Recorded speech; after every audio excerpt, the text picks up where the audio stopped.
di Gedung Jakarta Convention Center, di mana proses wisuda UHAMKA dilaksanakan.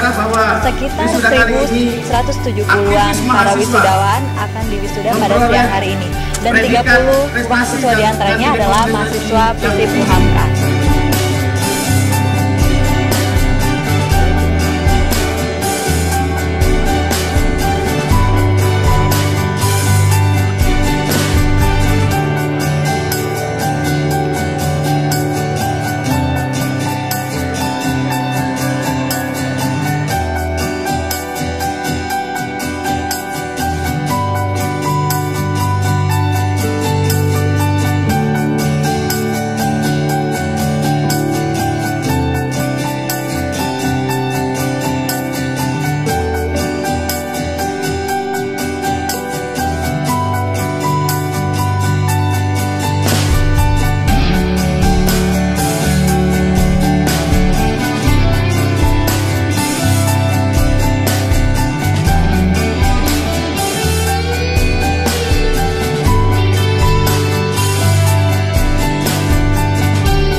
aja gitu lah, yang penting halal, apalagi yang sesuai dengan jurusannya kan. Gimana Kak perasaannya hari ini? Perasaannya cukup bangga dan sangat menyenangkan kalau pada tahun ini saya bisa melaksanakan wisuda bersama para wisudawan dan wisudawati Fakultas FISIP dan Fakultas Lain. Terus rencana kedepannya gimana nih Kak? Mungkin setelah ini mungkin saya istirahat dulu, awal tahun mungkin baru bisa bekerja. Oh iya, terus ada nggak pasti keluhan-keluhan atau kritik dan saran untuk visi Hamka itu gimana? Mungkin terutama untuk para dosen agar lebih bisa lebih mempercepat anak mahasiswanya juga untuk bisa lulus tahun ini juga, karena kita bisa lihat bahwa Fakultas Fisip itu kan dia udah standar ISO, jangan sampai ISO itu turun. Terus gimana nih Kak dari fasilitas di Fisip? Ada kritik sama sarannya nggak sih Kak? Kalau buat masalah fasilitas mungkin sudah cukup berkembang dan juga cukup meningkat ya. Di Fisip udah ada lab, terus dari dosen-dosennya juga sudah berkompeten juga. Harapan Kakak buat kedepannya untuk Fisip apa sih Kak? Terus jaya aja dan selalu mengembangkan mahasiswanya supaya jauh lebih baik lagi, supaya standar ISO tetap. Benar-benar kayak memecahkan telur yang benar-benar ini saya, soalnya nggak ada yang sakit Kak. Terus di nyekolahin ini terakhirnya aduh saya berat banget, tapi Gimana nih Bu, harapan Ibu buat anaknya ke depan gimana? mudah-mudahan anak saya bisa sukses, mendapatkan yang terbaik. Itu aja, semua terbaik, bisa patuh pada orang tua, agama, dan bangsa. Menurut Ibu gimana sih melihat anak Ibu yang selama ini kuliah di UHAMKA, itu prosesnya itu gimana Bu?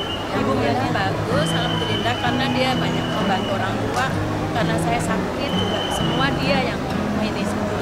Jadi memang semua alhamdulillah selalu doa buat dia, karena memang harus lulus dengan baik. Mudah-mudahan tahun ini bisa alhamdulillah kita kabulkan. Gimana nih persiapannya datang ke sini buat wisudanya? Persiapannya sih alhamdulillah udah selesai, udah tinggal masuk sih. Harapan ke depannya gimana Kak? Depannya sebenarnya sedih banget sih. Semua sedih banget di angkatan 2010 ini. Berharap banget teman-teman yang lain cepat nyusul, semangat. Terus gimana ya, pokoknya semoga kita tuh jadi sarjana yang berguna dan bagi masyarakat Indonesia deh, pokoknya buat diri sendiri, buat keluarga, buat orang tua saya semuanya, kita sayang. Dan Terus ada kritik nggak buat Fisip dari fasilitas, dari cara pengajarannya, ada kritik nggak? kritik dari sarannya sih pokoknya yang terbaik lah buat Fisip, jangan gimana ya, Semoga bisa lebih baik lagi dari sisi akademiknya dan birokrasinya, manajemennya juga. dalam pengajaran selama ini tuh Fisip gimana Kak? Dari dosen-dosennya itu gimana?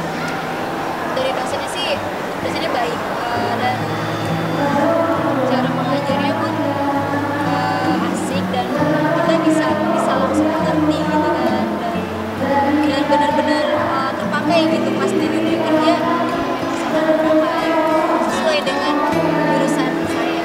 Kita juga ada beasiswa. Rencana kedepannya gimana? Ya? Karena kita fresh graduated, semoga dapat kerjaan yang sesuai dengan bidang yang kita kerjakan selama di bangku kuliah. Terus ya pokoknya buat buat jadi motivasi aja untuk orang-orang. Kita sayang semuanya. Kerjaan yang kita inginkan ya, yang bisa membanggakan orang tua lah. Perasaannya saat ini kan lulus dengan predikat mahasiswa terbaik, itu gimana tuh Kak? Alhamdulillah, predikat terbaik itu menurut saya nggak begitu sulit capainya. Jadi seharusnya masih ada lagi yang harus dicapai. Setelah ini nggak hanya di sini aja, nggak hanya di S1 aja terus stop gitu. Terus pengen prestasi tempat lain. Kiat-kiat buat adik-adiknya nih untuk dapat bisa sampai ke titik ini gitu, sampai dapat predikat terbaik. Yang penting dia tahu dia mau jadi apa, kalau dia kuliah dia bakal seterusnya bakal kemana, kalau tahu cita-citanya apa yang harus dicapai.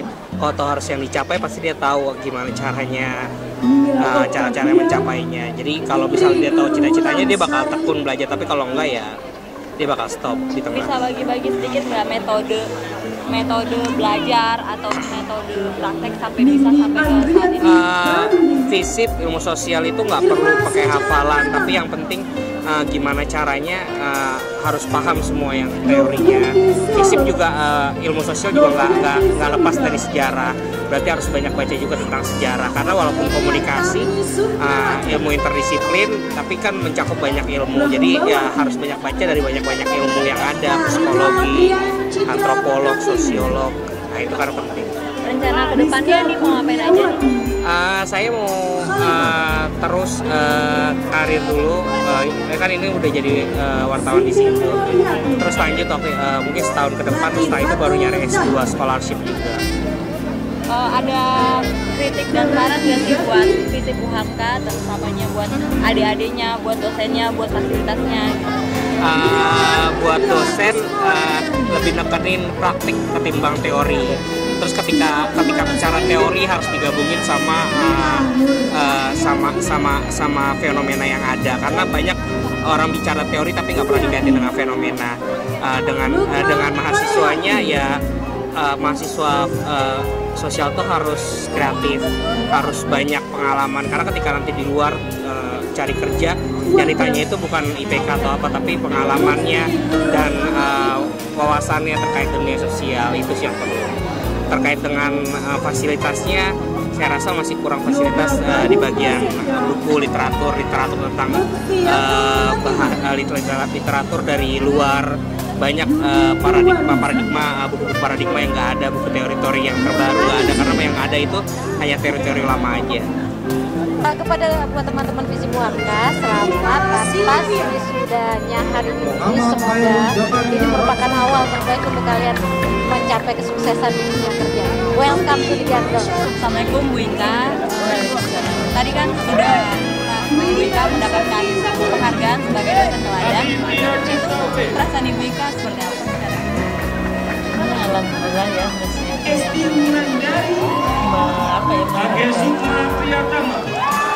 saya meskipun hanya sebetulnya hanya kecil saja yang diberikan.